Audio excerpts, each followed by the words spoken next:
Hi friends, आज का जो लेक्चर है वो polity, history, modern India as well as ancient India, ये तीनों पार्ट को कवर करेगा। इसलिए ये बहुत यूनिक लेक्चर है डेली यूपीएससी लर्निंग का। So I welcome you guys to this unique lecture of daily UPSC learning on the evolution of caste system and its remnants in modern India. अब सबसे पहले इसमें कास्ट सिस्टम पढ़ने के लिए हमें पता होना चाहिए कि एंशिएंट इंडिया में कास्ट सिस्टम इवॉल्व कैसे हुआ। तो वो मैं आपको कंसेप्चुअल अंडरस्टैंडिंग इस लेक्चर में दूंगा। लेकिन उसके पहले हम लोग पढ़ेंगे कम्युनल अवार्ड्स, फिर उसके बाद में हम पढ़ेंगे evolution of caste system, then हम पढ़ेंगे आंबेडकर एंड महात्मा गांधी की जो आइडियोलॉजिकल डिफरेंसेस थे प्लस सिमिलैरिटीज जो थे on the basis of caste and untouchability. तो ये हम लोग पढ़ेंगे थ्रू दिस लेक्चर। तो this will be a wholesome lecture. I hope you enjoy this lecture. तो चलिए पढ़ते हैं। सबसे पहले तो communal awards. Round table conference में बोला गया था कि डिप्रेस्ड क्लासेस इन्हें सेपरेट इलेक्टोरेट्स दी जाए, ये बोला था बी आर आंबेडकर ने। बट महात्मा गांधी जी को ये नहीं था, एक्सेप्टेड नहीं था। क्यों? क्योंकि Mahatma Gandhi he considered untouchability or untouchable people as a part of Hindu society, and Ambedkar he considered untouchables as distinct from the Hindu people. So that is why ये difference था, ideological difference था between Mahatma Gandhi as well as Ambedkar. It is given in history books as well as historians have said it. So ये चीज आप conceptually याद रखेंगे।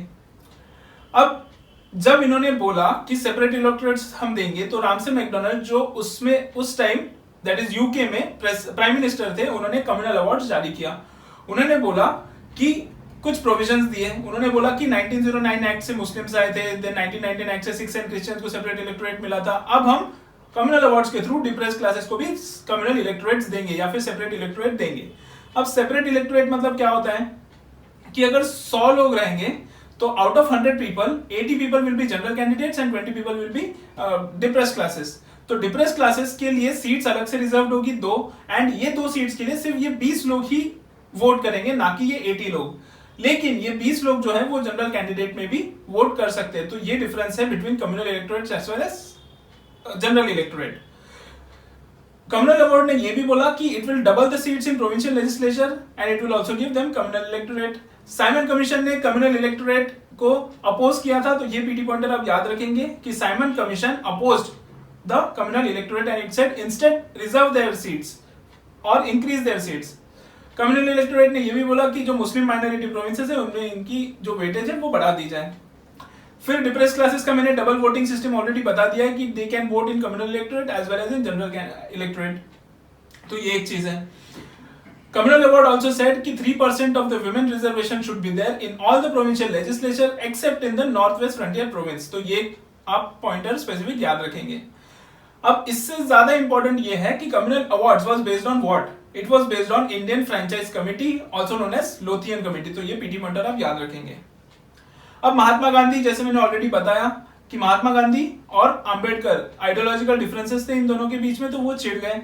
ही took fast unto death on September 20, 1922। इस time पे तो वो येरवाड़ा जेल में थे। And why? अब उसके रीजंस मैं आपको बताता हूं। सबसे पहले तो ही opposed communal awards.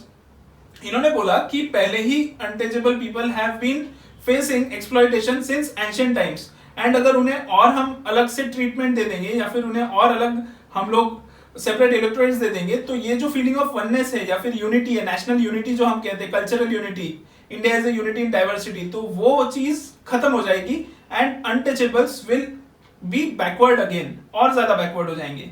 But Ambedkar कहते थे कि अनटचेबिलिटी को हम सेपरेट इलेक्टोरेट देना चाहिए बिकॉज अनटचेबल पीपल और depressed classes people they are not a part of Hindu society and इनका डिस्टिंक्ट एक अलग क्लास होना चाहिए। व्हाई? बिकॉज इनका ऑलरेडी एक्सप्लॉयटेशन बहुत सालों से चलता आ रहा है and we have to liberate them और emancipate them from all this shackles of the society. So दोनों के अलग अलग व्यूज थे, दोनों सही थे अपने जगह पे। अब महात्मा गांधी ने बोला कि instead increase their seats and joint electorate कर दो उनकी जगह, सोशल रिफॉर्म्स चाहिए इन्हें। एंड मुस्लिम्स एंड सिख्स के लिए इन्होंने बोला कि मतलब जब 1909 एंड 1919 एक्ट में जब सेपरेट इलेक्टोरेट इन दोनों को दिया गया, तो Mahatma Gandhi did not oppose. Why?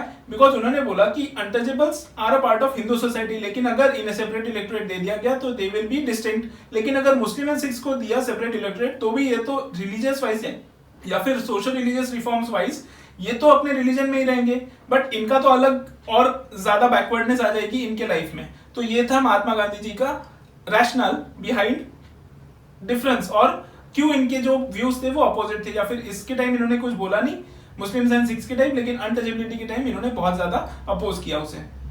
अब अनटचेबिलिटी के लिए और एक चीज इन्होंने ये बोला कि we have to eliminate untouchability from the root and branch eradication, and start कहां से करेंगे? We have to open temples for all the people.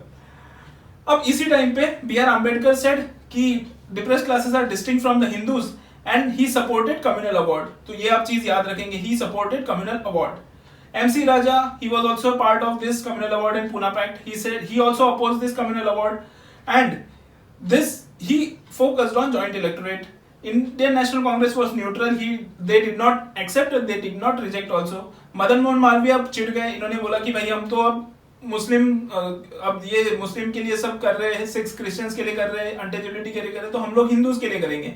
And he formed nationalist party. तो ये पीटी पॉइंटर आप याद रखेंगे। तो ये तो हो गया exam related point of view. अब हम लोग पढ़ेंगे कि कास्ट सिस्टम कैसे इवॉल्व हुआ, तो मैं इसी को रब कर देता हूं। तो कास्ट सिस्टम हम लोग जानते हैं एक समराइज्ड फॉर्मेट में। सबसे पहले इसमें इंपॉर्टेंट हमको पढ़ना पड़ेगा early Vedic period, then later Vedic period, then Mauryas plus Buddhism and Jainism, then after that जो इंडो ग्रीक्स आए, कुशान्स, शकास, पार्थियंस वगैरह ये सब आए, फिर उसके बाद गुप्ता पीरियड। तो ये हम लोग इवोल्यूशन पढ़ेंगे कि कास्ट सिस्टम कैसे इवॉल्व हुआ। अब अर्ली वैदिक पीरियड में ये याद रखना कि अर्ली वैदिक पीरियड में इक्वालिटी बहुत थी, तो इगैलिटेरियन सोसाइटी थी, सारे लोग इक्वल थे। धीरे धीरे क्या हुआ, इनइक्वालिटी शुरू हुई। Why? Because the people that is the Aryans they started fighting for cows. ठीक है, अब तक लैंड नहीं था, ठीक है, तो काउज वाज द करेंसी। ठीक है, अब काउ के लिए पहले झगड़ते रहे तो क्या हुआ कि कोई जीत गया। अब जो जीते उसमें से लीडर थे क्षत्रियस और राजन इसे कहते हैं उस time, letter early Vedic period के टाइम पे इसे राजन कहते थे। तो राजन तो जीत जाते थे, तो जब वॉर बूटी मतलब जो काउस थे उनका जो डिस्ट्रीब्यूशन होता था, जैसे अगर 100 होगा इक्वली डिस्ट्रीब्यूट पहले होता था, धीरे धीरे क्या हुआ राजन को एक ज्यादा मिलने लग गया। फिर जो पुरोहित थे दैट इज जो प्रीस्ट थे उन्हें भी एक ज्यादा मिलने लग गया। तो यही चीज पहले 3 पार्ट में डिवाइड थी varna system. First was rajan, second was purohit and third was vis. विस मतलब पीपल, जन। फिर उसके बाद में लेटर वैदिक पीरियड में इसी चीज को बढ़ावा दिया गया, इसी चीज का, जैसे राजन बना क्षत्रियस, पुरोहित बने ब्राह्मण्स, एंड विस में 2 पार्ट आ गया, एक था वैश्यस, देन आए शूद्रास। ठीक है, ये तो हो गया 4-फोल्ड वर्ना सिस्टम। अब वर्ना सिस्टम के टाइम पे क्या हुआ कि कुछ लोग जो ओलिगार्की से थे, ओलिगार्की मतलब इसमें तो एक किंग था राजन, लेकिन ओलिगार्कीज में बहुत सारे किंग्स थे, तो इनका जो सिस्टम ही अलग था पूरा, इनकी आइडियोलॉजी पूरी अलग थी, इनकी थिंकिंग कैपेसिटी पूरी अलग थी। ठीक है, तो जैसे फॉर एग्जांपल 4 राजा एक साथ रूल करेंगे, ये थे ओलिगार्कीज, जिसमें बुद्धिज्म एंड जैनिज्म के जो हेड थे that is Gautam Buddha as well as Mahavir Jain, they belong to this oligarchy. अब ये इनका पूरा जब बचपन से लेके अब तक तुम इक्वालिटी एंड इगैलिटेरियन सोसाइटी में अगर तुम रहे हो तो फिर ऑब्वियसली तुम्हें ये चीज and Brahmanical supremacies and Brahmanical rituals तुम्हें पसंद नहीं आएगा, तो तुम क्या करोगे कि एक अल्टरनेटिव सिस्टम दोगे, अल्टरनेटिव वे ऑफ लाइफ। तो बुद्धिज्म एंड जैनिज्म ने वही अल्टरनेटिव वे ऑफ लाइफ दिया। अब अल्टरनेटिव वे ऑफ लाइफ कैसे दिया, इन्होंने बोला कि ट्रेड करेंगे हम लोग, तो ट्रेड पे फोकस किया। ट्रेड पे फोकस करने के बाद में इन्होंने क्या किया, in order to protect the people of the trading community they wanted to build a organisation. तो इन्होंने क्या किया, एक ऑर्गेनाइजेशन बिल्ड किया जिसे कहते हैं श्रेणी और गिल्ड सिस्टम। ठीक है, अभी भी होते हैं गिल्ड, मतलब एक ऑर्गेनाइजेशन।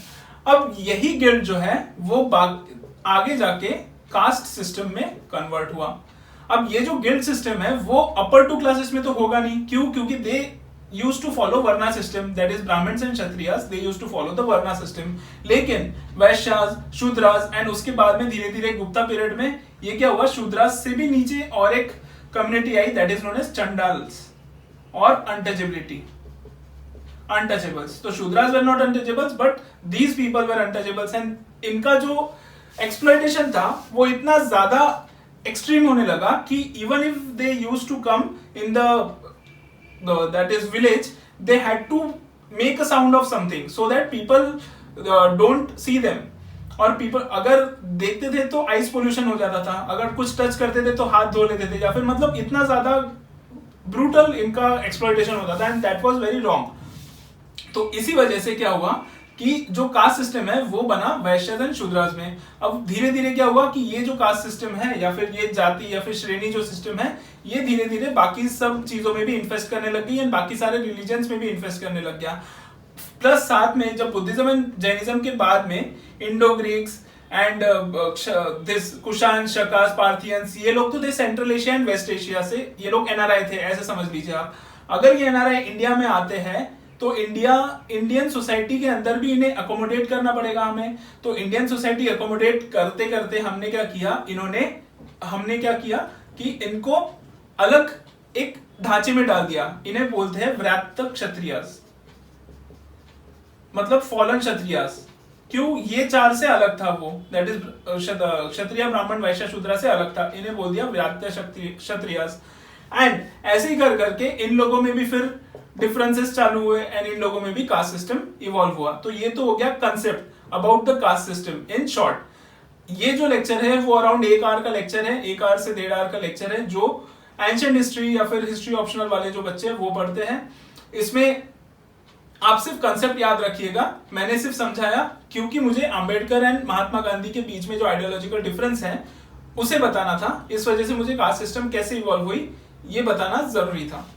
अब कास्ट सिस्टम तो इवॉल्व हो गई, अब उससे पहले इंपॉर्टेंट है कि हम लोग पढ़ें कि Ambedkar and Mahatma Gandhi why they are fighting और why they are fighting ideologically and politically within each amongst each other. अब कैसे? Doctor Baba Saheb Ambedkar he was the pioneer और he was the main architect of Indian constitution, drafting committee के head थे वो। And Mahatma Gandhi was the principal architect of Indian national movement. Ambedkar said कि British government will bestow freedom on to us, लेकिन महात्मा गांधी ने बोला कि नहीं, we have to take it from them, मतलब wrest it from them, and British government will not at all bestow this. Ambedkar focused on parliamentary system of governance, but Mahatma Gandhi did not believe in this. Mahatma Gandhi said mass governance and constructive work and focus on villages. Ambedkar was rigid in principles. He was not at all believing in deviating from the principles. लेकिन Mahatma Gandhi believed only in non-violence as a principle, that is सत्य and अहिंसा। ये दो चीजें जो थी वो सबसे इंपॉर्टेंट थी महात्मा गांधी के लिए। बाकी he used to tweak his principles here and there little bit. Then he believed in Ambedkar believed in liberal ideology, institutional framework, but Mahatma Gandhi believed in constructive work, simple practical alternatives. Ambedkar also believed in Indian disunity, that is उन्होंने बोला कि untouchables are a distinct part of Hindu society, it is not a part of Hindu society. लेकिन Mahatma Gandhi focused on Indian unity.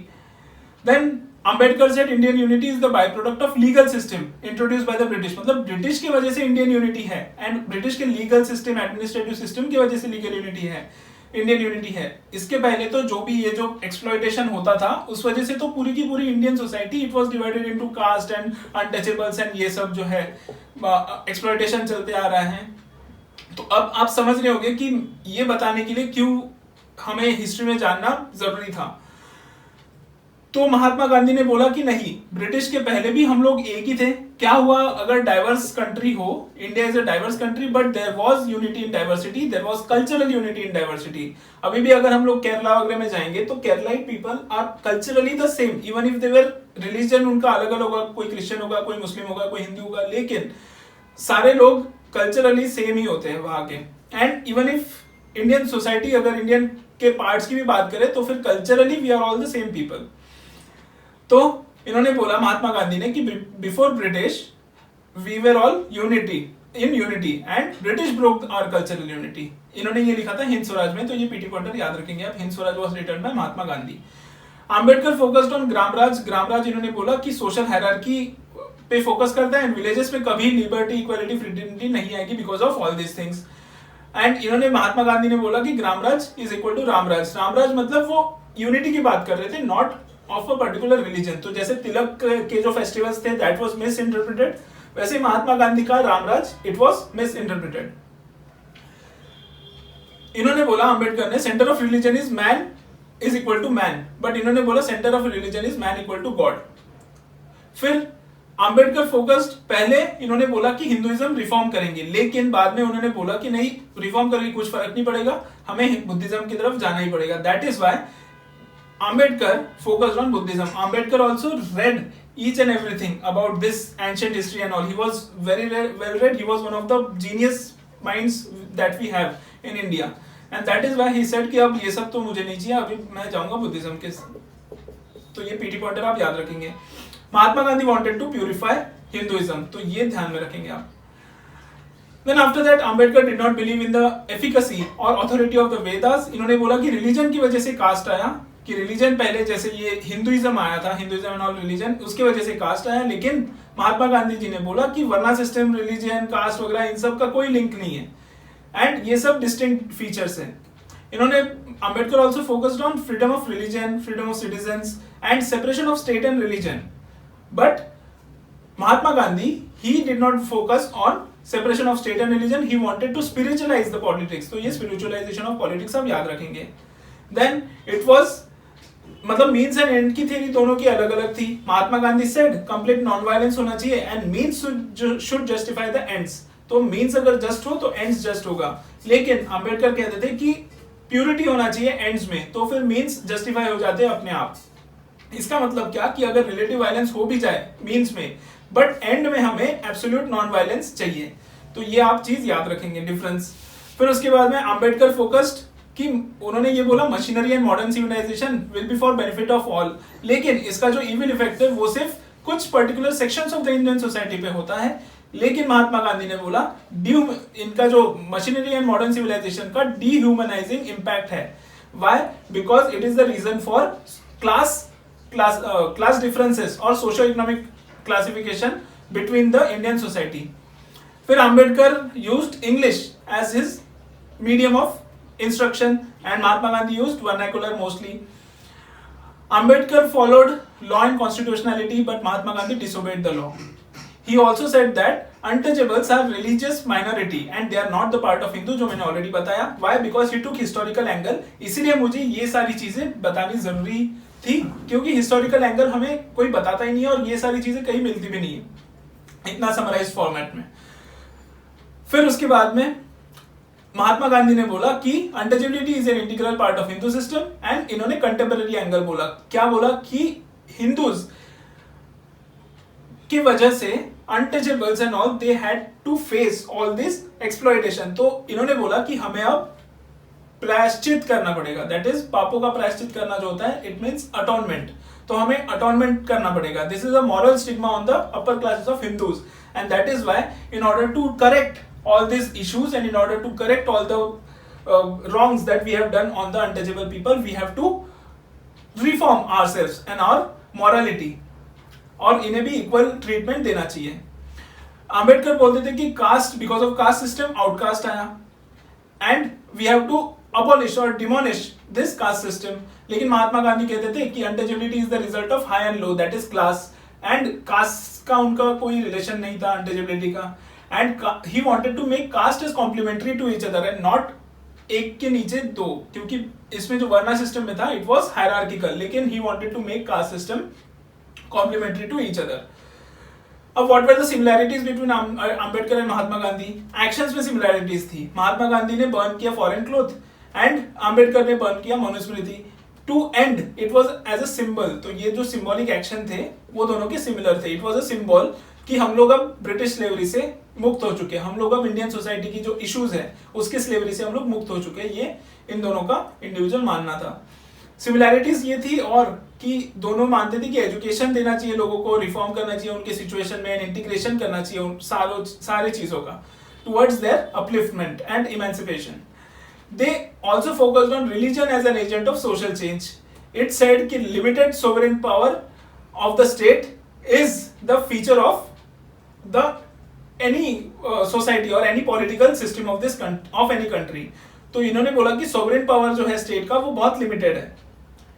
फिर इसके बाद में इन्होंने ये भी फोकस किया कि सोशल ट्रांसफॉर्मेशन होना चाहिए, लेकिन कैसे होना चाहिए? Through democratic and peaceful means. तो वायलेंस का दोनों बहिष्कार करते थे.